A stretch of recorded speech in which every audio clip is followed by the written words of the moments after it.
Okay, so hello everyone. I'm happy to have the opportunity to speak at the JSAC.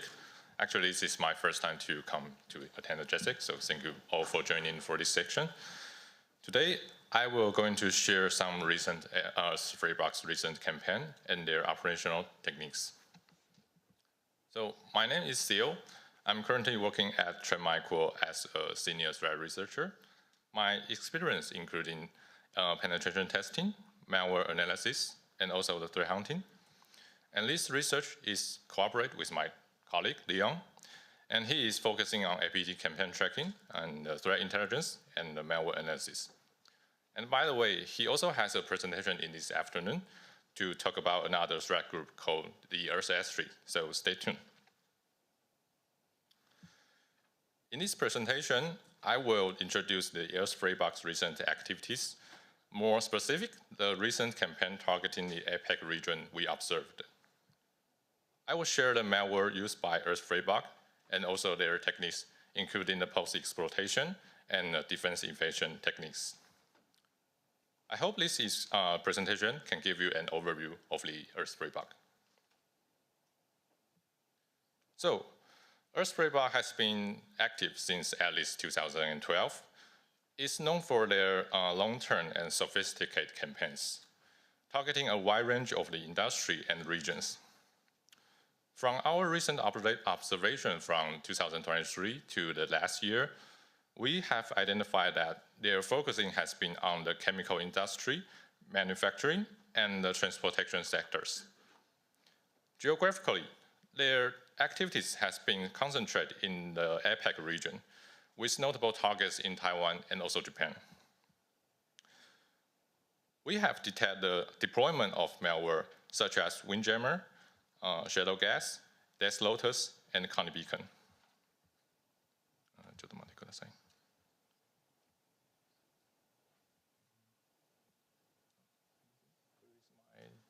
mouse? I cannot control my computer.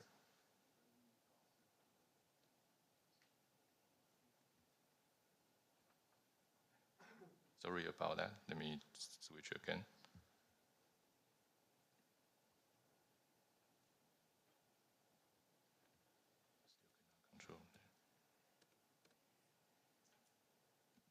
Okay, so based on the malware and TTP they employ, we attribute that Freybug to part of the APT41 group. And this attribution overlaps the finding of other cybersecurity companies, including the Winty group from ESET and also the Black5 from the Semantic. In the following section, I will introduce two notable campaigns conducted by Freybug and explain their attack flow, highlighting the malware involved in the operation. So here is the overview of these two cases. The case one spanned from November 2023 to around June last year, while case 2 started in June last year and continue until October last year. Both cases was categorized by the activities engaged in cyber espionage, and they share some common TTPs, including exploring the public-facing applications or servers, dumping the credential from the security account manager, or using their custom credential dumping tools. During the post-exploitation, sorry.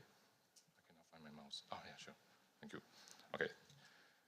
So during their post-exploitation, they heavily rely on accessing the remote service via SMB or the Windows admin shares using the credential they collected.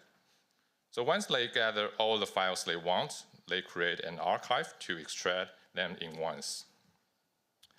For a malware, in case 1, the threat actor used some known malware, including on API Mon and the private log, along with the new backdoors such as Death Lotus and Connie Pigeon. And in the case 2, they primarily use sophisticated malware such as Windjammer and Shadow Gas to minimize their footprints. Here is an overview of the case 1. The threat actor exploited the victim's IBM Lotus Domino server to install the web shell backdoor, and more specifically, the Death Lotus and the NSDump backdoor as their initial access point.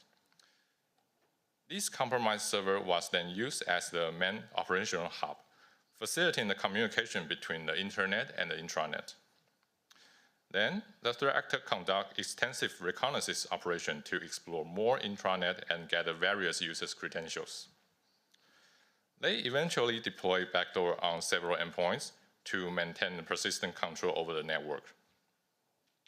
A particular notable behavior we observed was the threat actor's discovery of a private proxy server within the victim's intranet.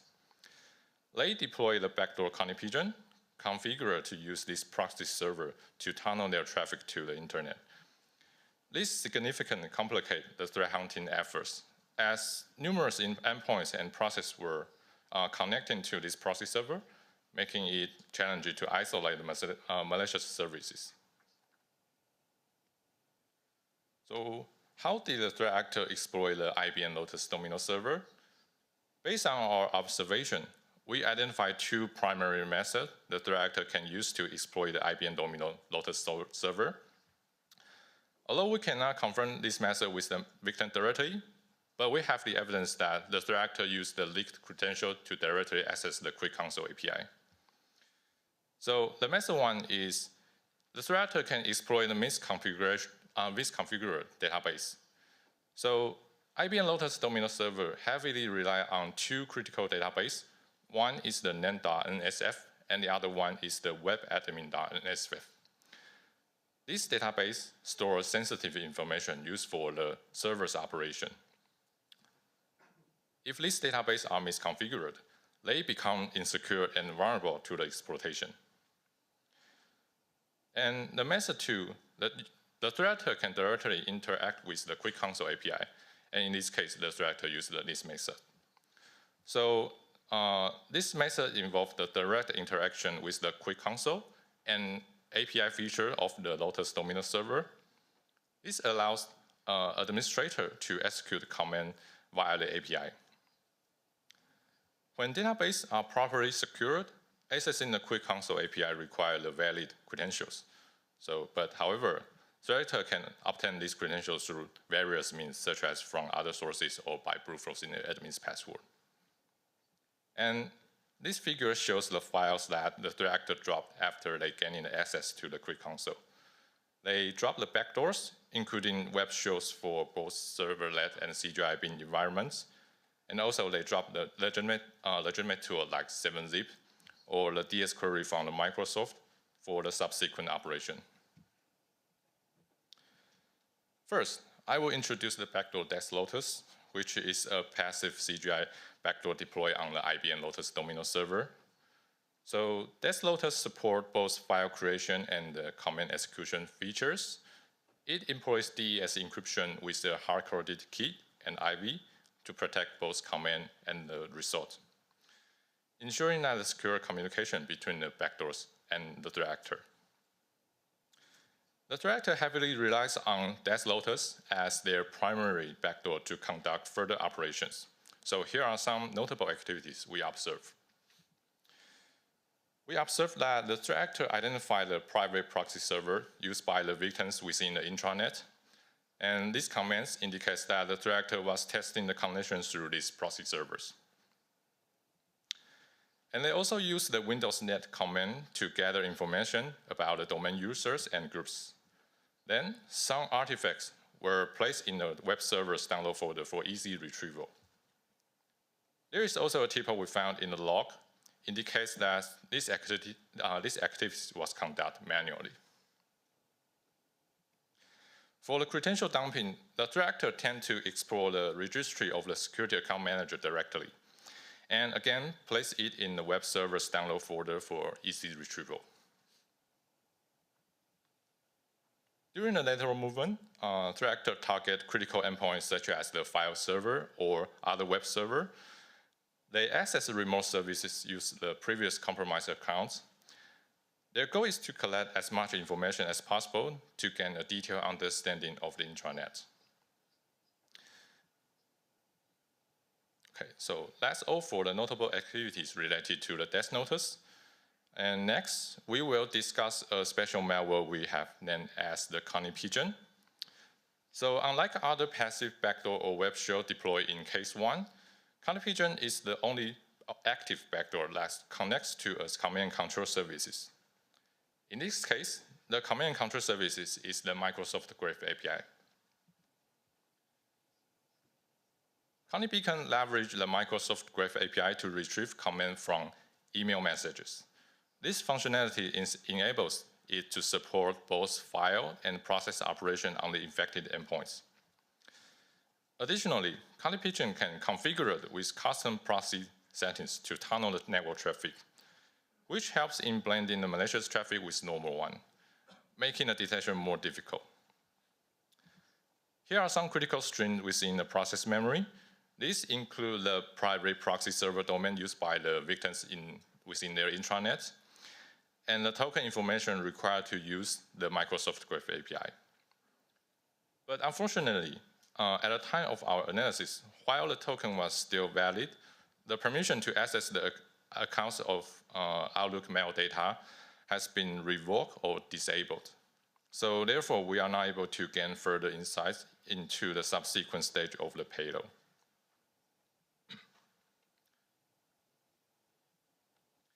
To execute Pigeon, it has to complete two stages of the loader's process to decrypt the Pigeon and inject into the SVC host process.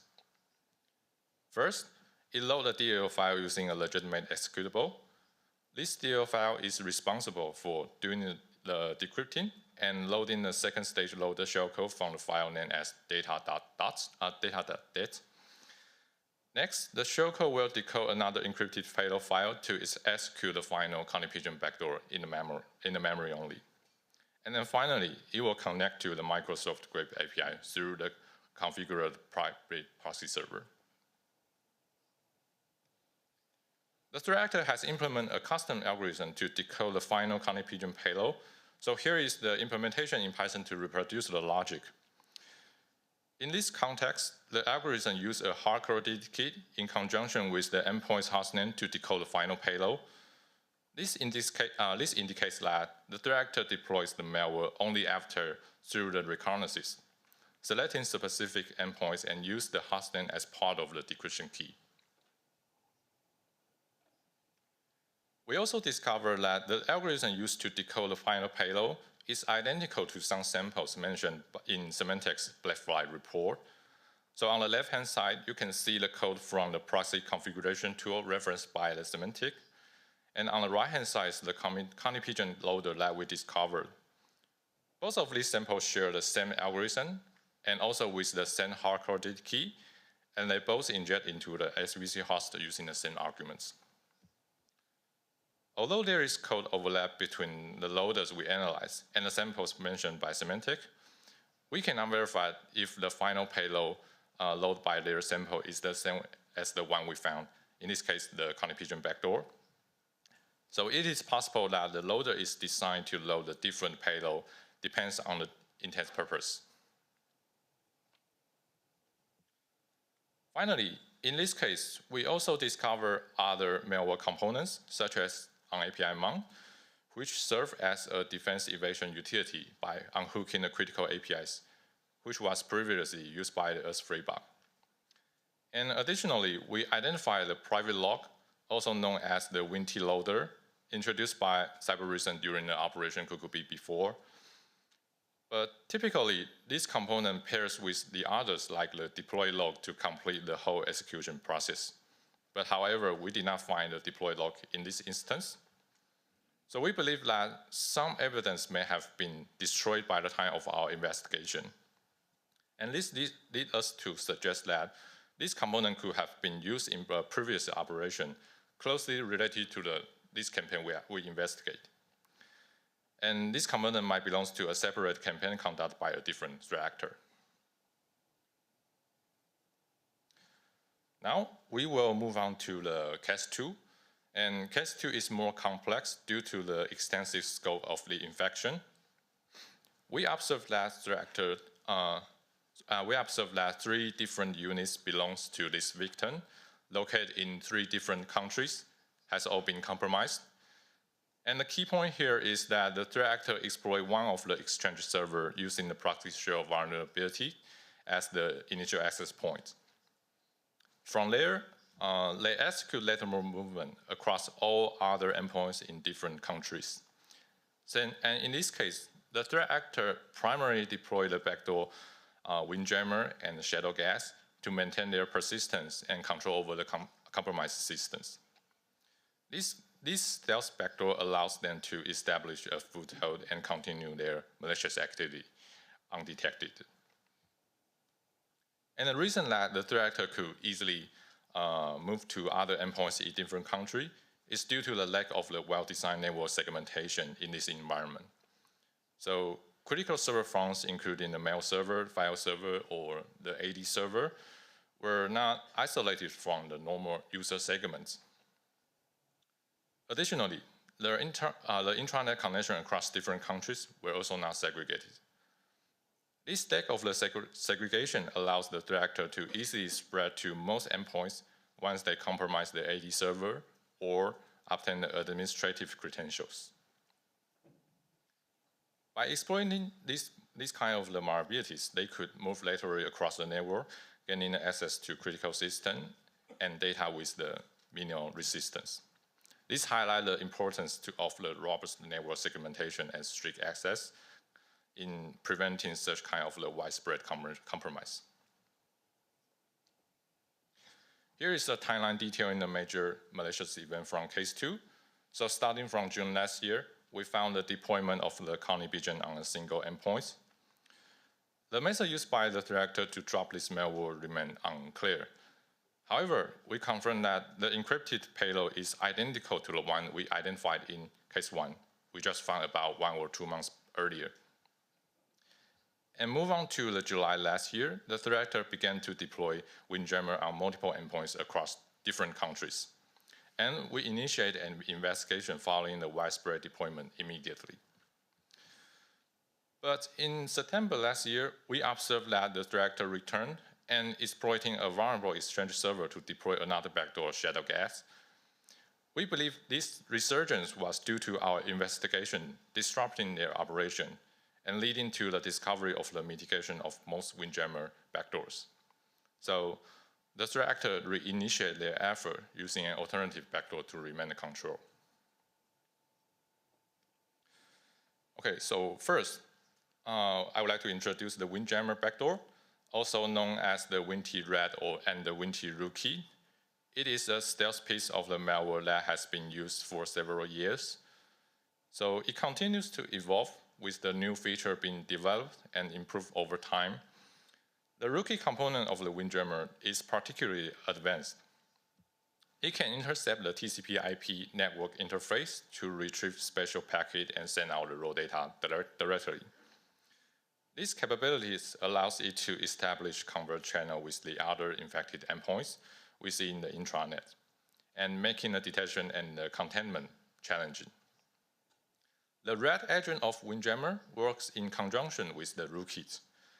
It operates in user mode, establishing the threat actor to execute command, gathering the files and the processing information, and perform various other actions on the compromised systems.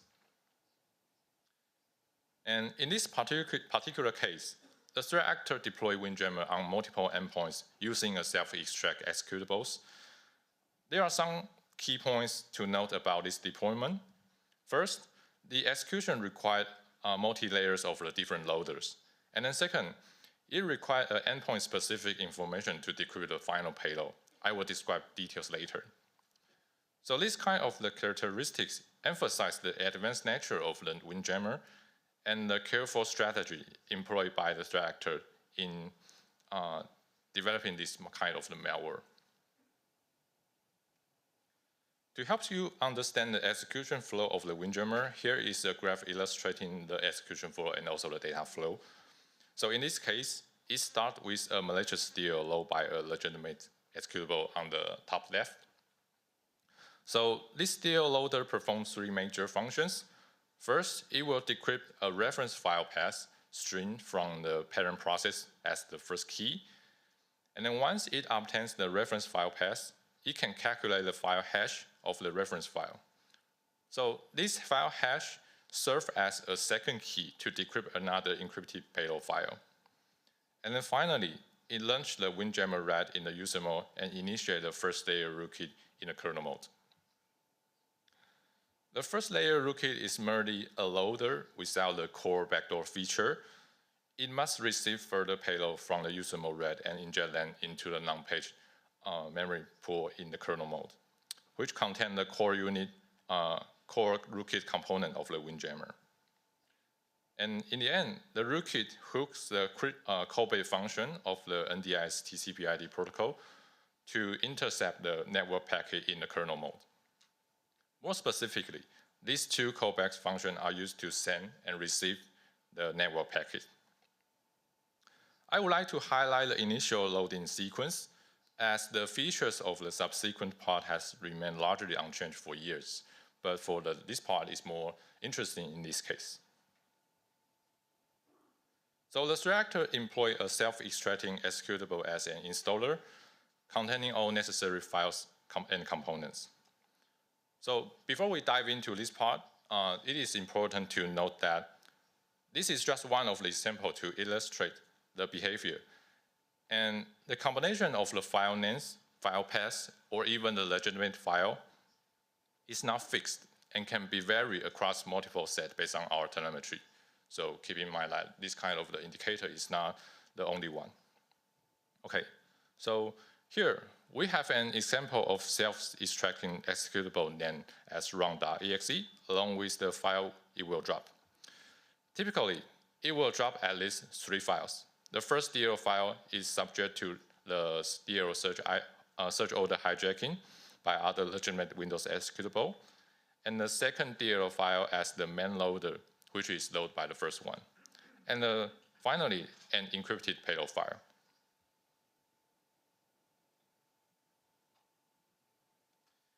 In this graph, the blue text represents a legitimate Windows file, while the red text indicates the malicious file dropped by the installer.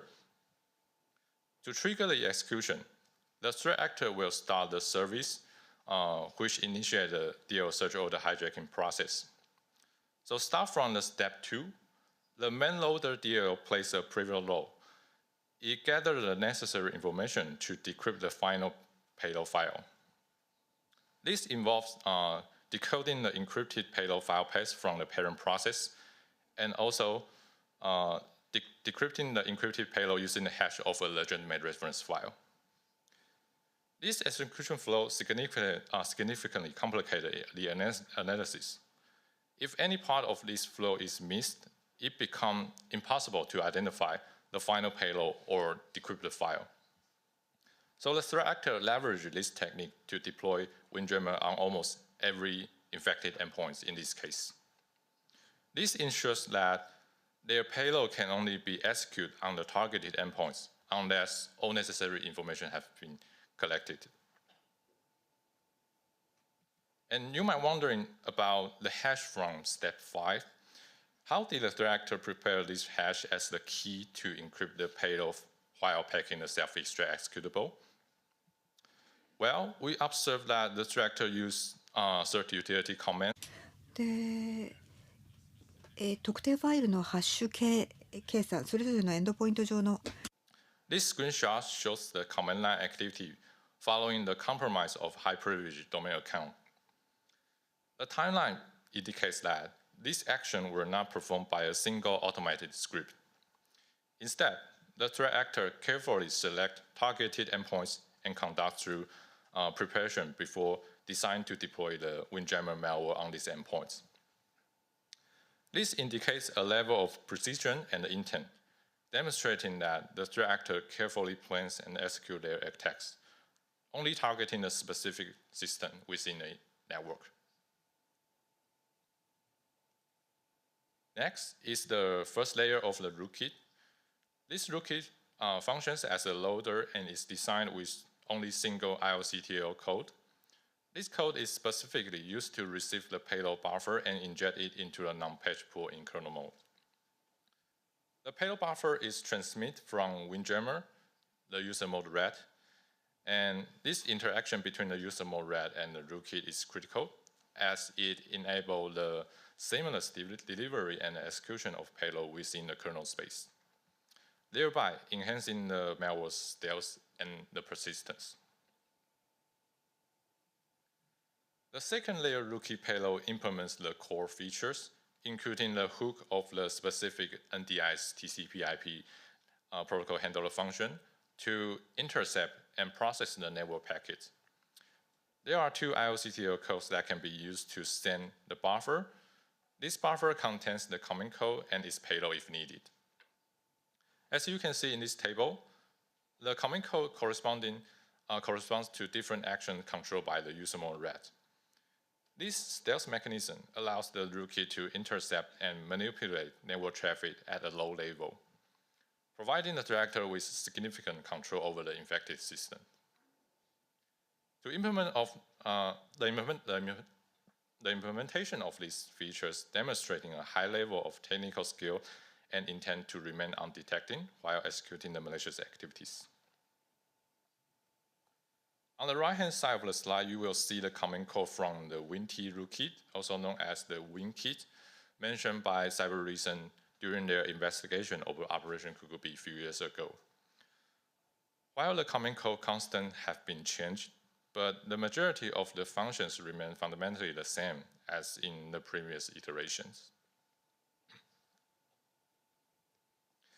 Another discovery in this case is that the threat actor continues to develop new loaders using the advanced techniques.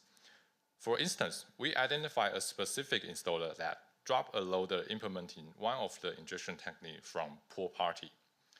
Pool Party was first introduced by the SafeBridge Lab in the Black Hat Europe 2023. There are a total of 8 variants of injection techniques that abusing the Windows threat pools to inject the shellcode. The threat actor implements a variant called remote TP direct insertion. On the left-hand side of the slide, you can see the pseudocode snippet from the loader, which is responsible for injecting the shellcode. On the right-hand side, there is the original implementation source code on the GitHub.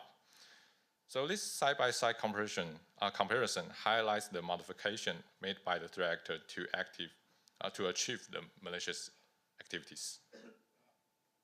So this new loader, along with the older loaders such as the private log and other loaders used by Freybug, showcase their diverse arsenal and their proactive approach in implementing new techniques to create the advanced tools. Another backdoor deployed by Freybug is Shadow Gas. This passive backdoor reuses the listening port from the RIS web server for its operations. So the loader associated with Shadow Gas is also known as Hainun, which has been previously used by the APT41 group. As shown in this figure, the loader decrypts and executes the payload, which is a DLL file containing an export function named as the startbot.